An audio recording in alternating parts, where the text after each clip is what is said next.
Ninguém está preocupado o governo Alberto Richa, eu tenho certeza, participo junto, não está preocupado em privatizar nada, muito menos uma Copel.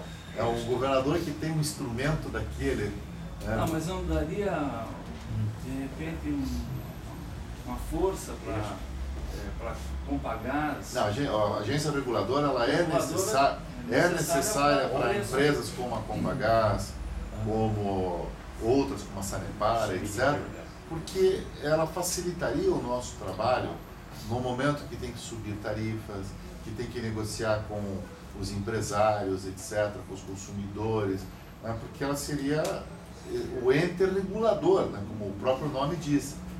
Mas, infelizmente, o projeto de lei tramitou na Assembleia sob um clima ideológico e político que distorceu completamente o que estava sendo... Mas o custo é alto, né? 0,4%? Não, acho que o valor é 0,5%, né? 0,5%. É muito, daí é muito. Aí, eu acho que aí foi o erro maior. Pesou demais, 0,5% do faturamento de qualquer empresa... É bruto? É muita coisa, não é muita coisa. Outra pergunta para o nosso palestrante, companheiros que eram professor, doutor Ciro. Eu gostaria de perguntar assim, qual é o diâmetro desses gasodutos e se você tem a estimativa do custo de cada um por quilômetro? Nós estamos falando de coisas que variam de 37 polegadas até 4 polegadas.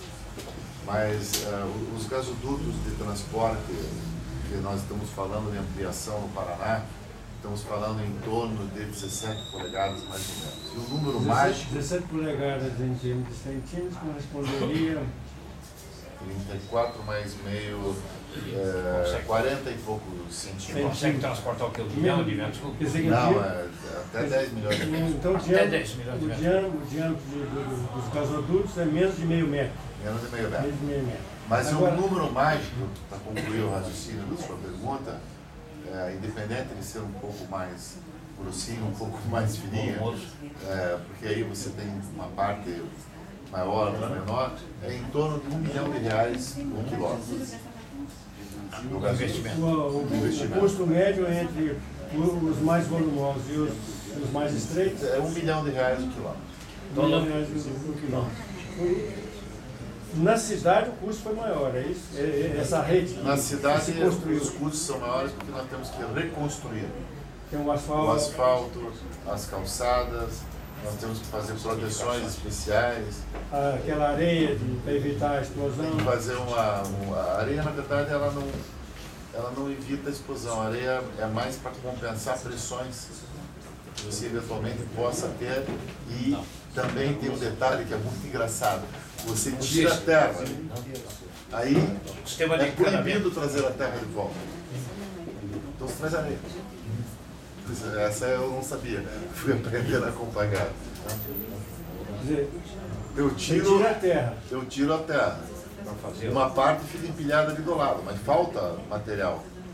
Eu não posso trazer mais terra. Tem que botar areia. Eu ponho areia, então. Areia eu posso. Mas não pode por quê? Porque tem normas que não me permitem trazer. A propósito, a Compagás, ela se submete à ANP? Ela se submete à ANP e depois ao licenciamento, as posturas municipais, as posturas estaduais, ao órgão ambiental, ao órgão federal. Então, é muito complicado. E a lei do petróleo? A lei do gás? A lei do gás, ela entrou em vigor agora, a partir de dezembro, com o regulamento do decreto, e nós estamos fazendo todo um reestudo da lei do gás, porque os dutos que existem no estado do Paraná, eles têm que ser doados para a Compagás. E aí a Petrobras pulou. Eu cortei o seu raciocínio. Ela renovou esse transporte de 30 anos, mais de 30 anos. Não, a lei do gás ela tem uma série de problemas de transporte, etc., mas isso não me preocupa. Não? O que me preocupa é que o nosso contrato de compra de gás é até 2019 e a nossa concessão é até 2024.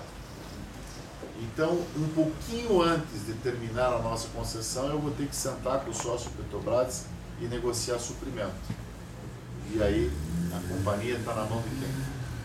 Do fornecedor, né? O Zé Carlos tinha uma pergunta. Por isso nós vamos resolver fornecimento Mas- antes de sentar na mesa da negociação. Tem uma alternativa, né? O Zé Luciano, Carlos. uma curiosidade.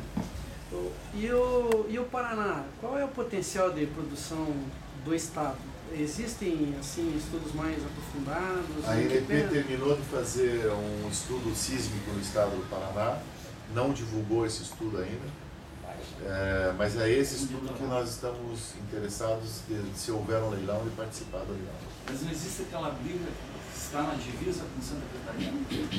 Ou eles fizeram uma linha sísmica, aqui está o estado do Paraná, eles fizeram uma linha sísmica, dá uma seguradinha aqui, Antônio, mais ou menos nesse sentido aqui, passando nessa região. Eu sei bem porque General Carneiro tem uma fazenda e passou no meio da fazenda, Pitanga descendo aqui. bem aqui, depois eles fizeram 3 linhas sísmicas, uma mais ou menos na altura de Londrina, outra mais ou menos na altura de Guarapuava e outra passando aqui pelo sul e aí entrando um pouquinho em Santa Catarina. Essa linha de pesquisa também pesquisou Santa Catarina. Mas no litoral, No litoral não foi feita nenhuma pesquisa sísmica. É que o Antônio citou, acho que ele quis citar a questão da briga dos royalties do petróleo, mas aí já é Não, mas produção aí é daí a Aí é produção uma de... questão offshore, É. dos postos offshore, aí é um outro problema. No mar. Então no mar, que é outro absurdo, né? O Brasil, o Paraná não ter direito de fazer sumir o nosso mar territorial, né? Isso Engolindo é um absurdo. Isso é uma disputa que nós vimos vindo aí, que não tem razões históricas, né? Não perdemos o litoral. Né? Companheiros, mais umas perguntas aí. O doutor Natividade aqui, que representa essa região centro-oeste, o gás de Pitanga, Marechal. Eu gostaria de fazer aqui um paralelo. O presidente Luciano disse que não queria entrar na questão política, né?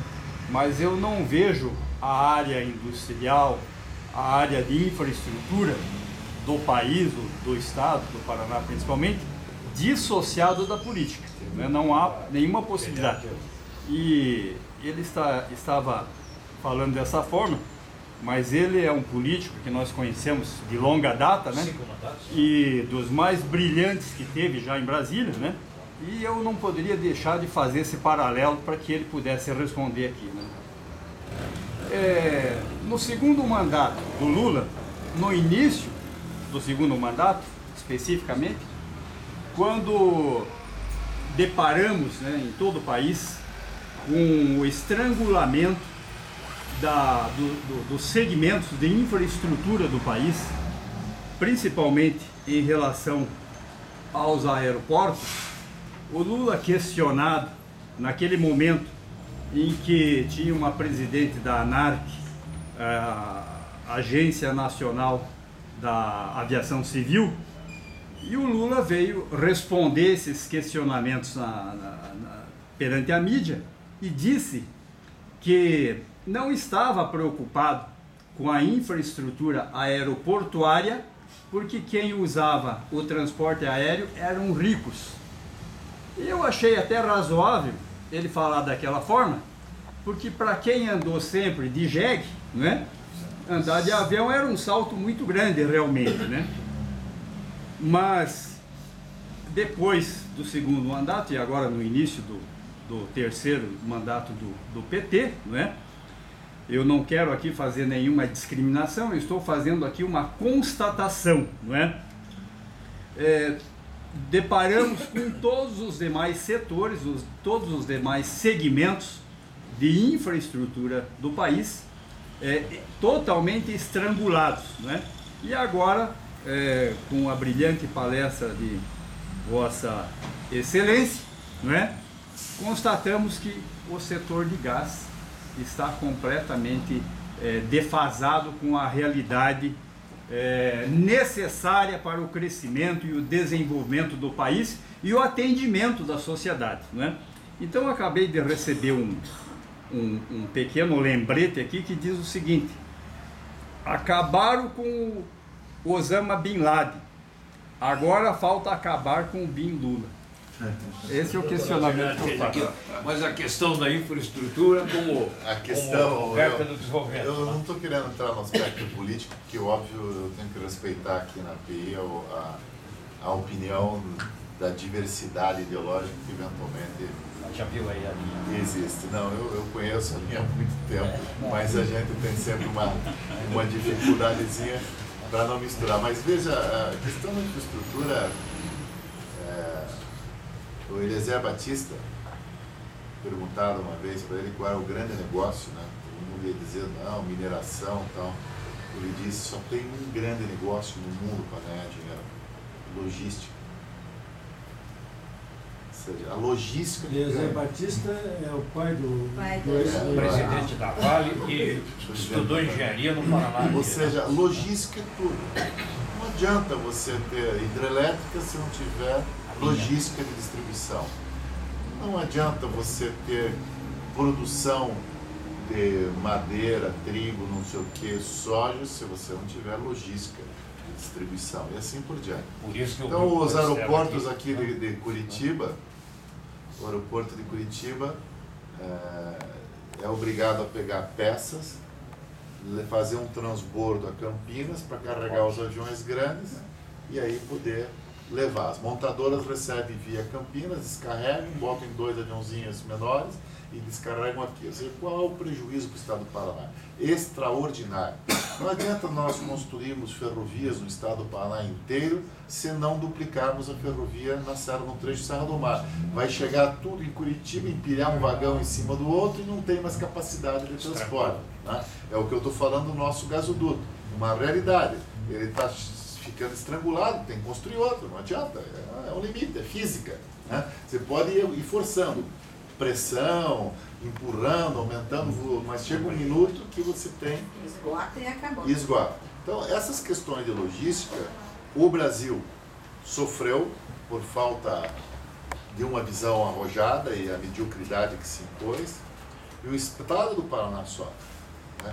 E sofre profundamente. Eu sou de um setor madeireiro, né, florestal, tradicional. Ali na região da União da Vitória, nós fizemos um estudo, um TCC, 2 vezes, um na PUC e outro no mestrado da Federal. E analisamos que só num cluster de produção envolvendo 4 municípios, mais de 10 mil empregos foram perdidos na indústria madeireira por falta de apoio, por exageros na lei de meio ambiente, etc, etc, etc. Bom, nós, numa região pobre, demitimos 10 mil trabalhadores. E queremos atrair com alto custo hoje a geração de 500 empregos, 200 empregos, 1000 empregos. Né? Então nós cometemos um grande equívoco lá atrás na desindustrialização nesses últimos anos do estado do Paraná, por falta de políticas positivas, por exageros em fiscalização e controle, né? E de toda uma outra visão. Eu não sei, acho que a sua empresa que exportava toras, né? Foi. Hoje eu recebi um pedido, inclusive, de um cliente que quer milhares de metros cúbicos de importação de tora. Você sabe a logística, né? Como é que se faz para botar num porto toras que precisam ter uma área especial para colocação, depois de transbordo, dependendo do comprimento, uma dificuldade enorme no tipo de navio que vai carregar. Então, se tem o mercado, tem. Ele pode ser viável ou não pode, muito bem, tem problema de câmbio, etc. Mas pode ser, é interessante para nós, etc. Aí ele se bate na logística, sempre na logística. O Zé Carlos tinha uma pergunta ali, doutor Natividade. Eu queria só fazer uma